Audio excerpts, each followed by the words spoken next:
Good morning and welcome to the new episode of Dr. Lamba's Awakening Call. Now you must be amazed at the title, the heading, the nomenclature of today's talk, and must be thinking that I'm joking. No, I'm not. India's progress is there. It is becoming the third largest economy in the world. The only economy in the world where all the economies are suffering. And Indian economy is not only GDP, which is going to be the third highest in the world, but then I'm talking of the per capita. Because per capita means in the low strata, income is increasing. It may not increase as much as that of the high classes. And per capita income of India is going to be the maximum in the world. Look at the defense production. The second destroyer has been built with 75% indigenous content and megaton docks. And this destroyer is a multi-dimensional one. So whether it's economy, and then India is becoming a leader in the semiconductors. Shortly you will say the huge investment that's there for the semiconductors is going to offset the monopoly of China. So whether it's production, whether it's economy, health, the way India could compete and control COVID and also give vaccines the world over is something worth noting. Would it have been possible if China had not been there? No. Answer is very plain, no. For the simple reason. A good neighbor, they say, is a blessing. But many times a good neighbor is a curse as well. Now, that's how you look at it. It's a paradox. That how is it a curse? It's a curse in the way that your peace of mind is disturbed. But if the peace of mind lulls you to a sense of complacency and make you lose all initiative, then it's a curse. And that is why China invaded India in 1962.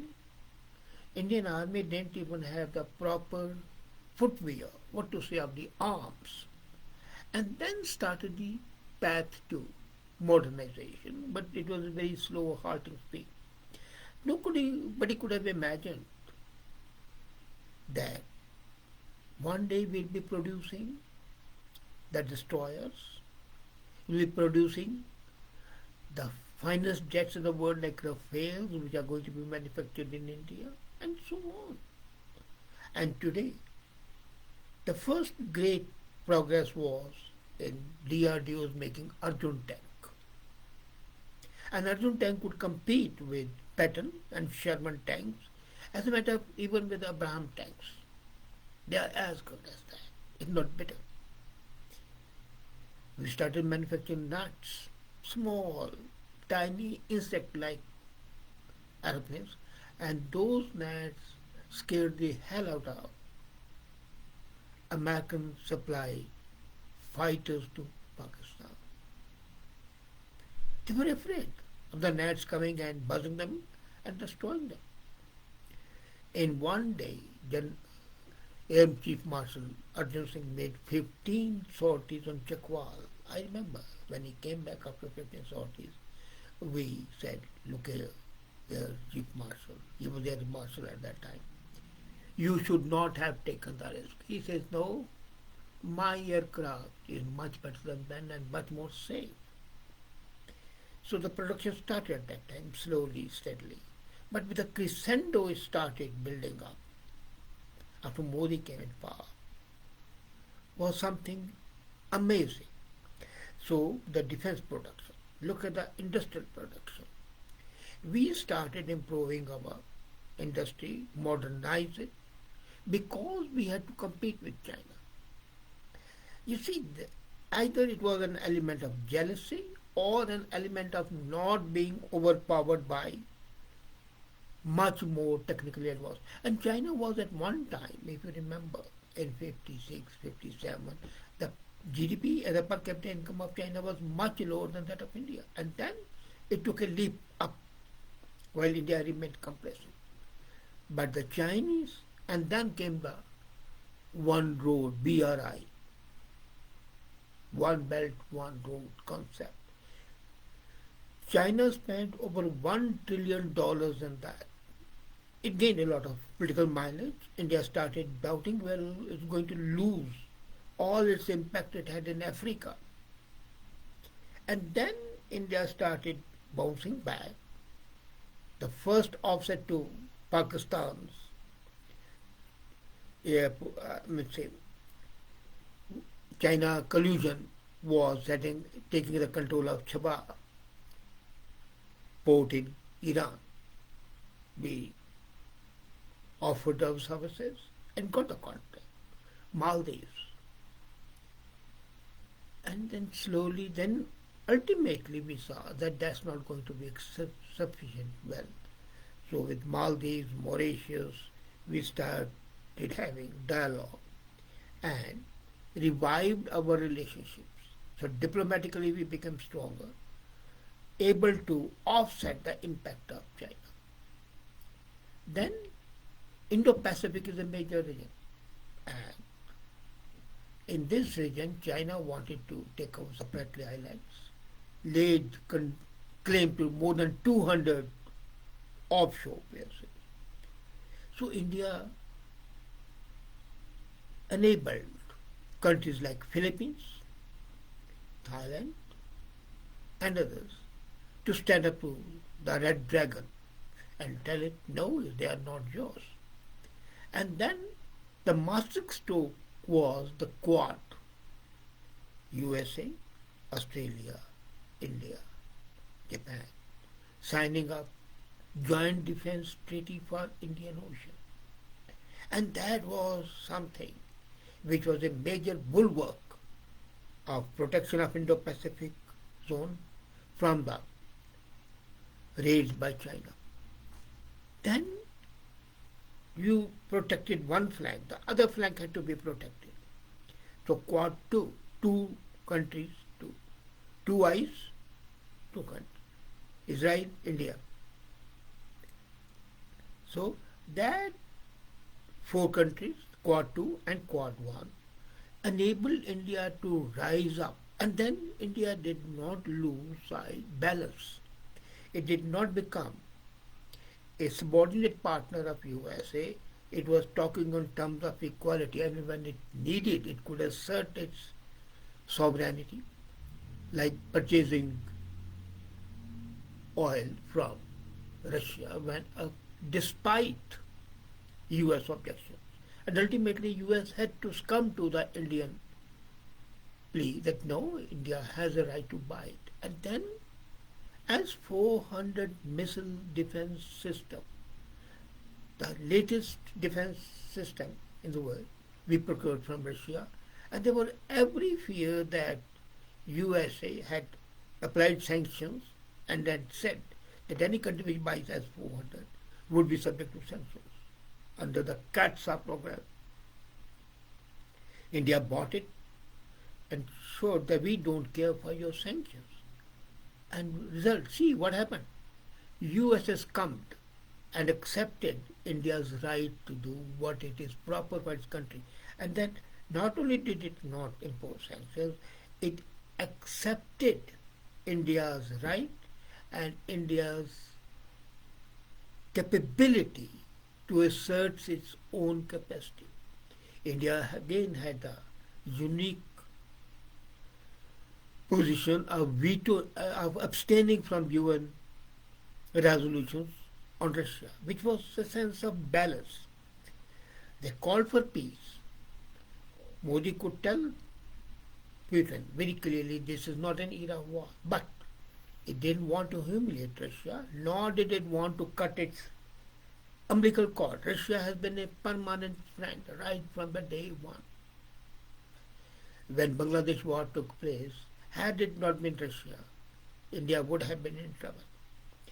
So if I look at the progress of India in four aspects: defense, food production, manufacturing, and infrastructure, I would find that at least 65 to 70% credit should go to China for cajoling and forcing India to adopt the measures to modernization, upgradation, and progress.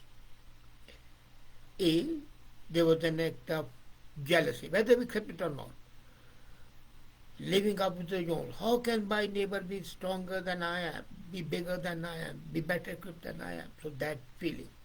Second, China's offensive behavior, whether it was in Nifa or in Ladakh or in Galwan, and its support to Pakistan, especially protecting its terrorists, prodded India to assert its independence and protects the frontiers of the country. So the defense production started at a speed which was phenomenal. Then the situation came that the protection of the border was not enough. We are moving into an era of cyber warfare and security and space warfare. So India launched its space aircraft, Mangalyaan and others. And it could fire 104 satellites at one go. That was a world record. Technically, Indian human resources are the best in the world. That is undeniable, and that's why India is controlling 104 multinationals, people of Indian origin. They are the CEOs or CFOs. So, industrially and technologically. Then was the question that we are, as a nation, surrounded by two enemies. At that time, there was even the east, there was Pakistan. So were the three enemies. Now Bangladesh is safe, that border is safe. And that compelled India to build up infrastructure. Be Border Road Organization, BRO, what they have done, building roads and bridges, highest tunnels, highest bridges, suspension bridges, is a marvel. Of course, we have faltered. Undeniably, India has faltered, not once, but many times. If you look at it, the Vande Mataram trains have been a disaster, but I'm not talking of that. I'm talking of building the infrastructure in those areas which were vulnerable to the foreigners. Kashmir, Ladakh, Nifa, as well. I have been there all over and I have seen it with my own eyes how from primitive and absolutely abhorrent infrastructure we have built world-class infrastructure, and that we would not have built had China not been there. So China's challenge was the catalyst, if not the sole factor, it was the catalyst. Catalyst is which aids and abets your progress or any chemical reaction. So when infrastructure, as I said, we have expanded at a speed which is marvelous. India used to make 12 kilometers every day, and now it's building more than 129 kilometers every day of the roads. And if you look at the highways that India is building, they are absolutely super fine. Of course, the other problems are there. For example, the cattle moving on the road can be a problem, but then that is a different issue. India's cattle wealth is important. We can't deny that. But we can't confuse one with the other. Then comes the health. Indian research labs were able to provide COVID vaccines, I think, in a minimum possible time. And not only the quality was excellent, but the quantity was so much that we could enable at least a dozen other countries to help face COVID. And that is not a main issue. And that was again because of the Chinese. We had to show that Chinese on the one side were the destroyers and we were the protectors So this urge came because of China's offensive.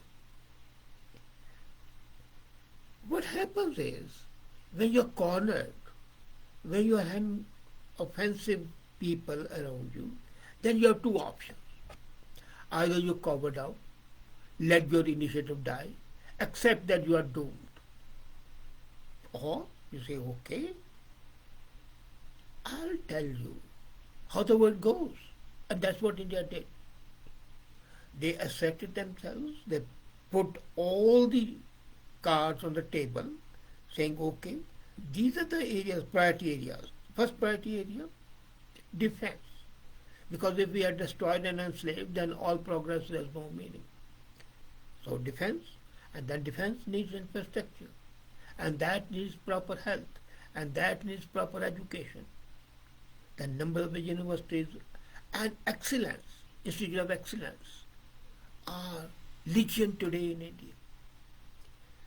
So from all aspects, if I look at it, and then that resulted in India's economy shooting up.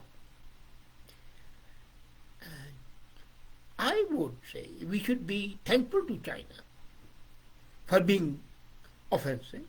We should be thankful to China for making us alive to the situation that we need a place to start. And let me tell you, historically, it's always there.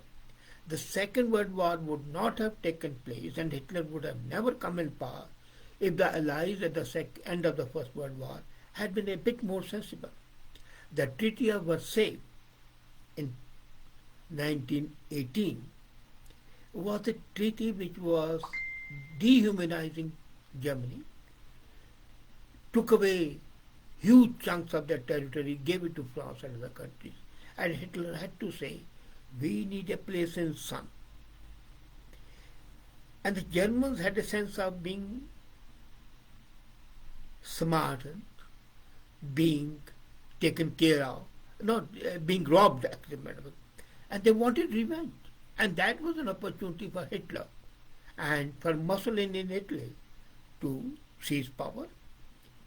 And that caused the Second World War. Had these people been realistic, and they would not have dehumanized Germany and Italy, they would have taken care that the people don't suffer, that the national pride doesn't suffer, Hitler would never have come back to power. And if Hitler had not come back to power, there would have been no Second World War. So the germs of the Second World War were planted in the Treaty of Versailles. Same is exactly what happened in India's case. If China had not made forays first in Nepal, then in Ladakh, and then continued enabling help to Pakistani terrorists, India would not have bothered for the infrastructure in the border areas, nor for building up its defense structure. It would have been content with manufacturing, it would have been content with health and everything, but this sort of the overall progress India would never have done. There was no need to do it. And actually that's a wasteful expenditure if you want, but then wasteful but necessary and essential. So China was the primary factor for India's fact, and those challenges which China gave to India made India emerge like a butterfly from its crisis, and that made the country great. And today, and in the coming future, India has to be seen as a superpower. Thanks to China. And thank you.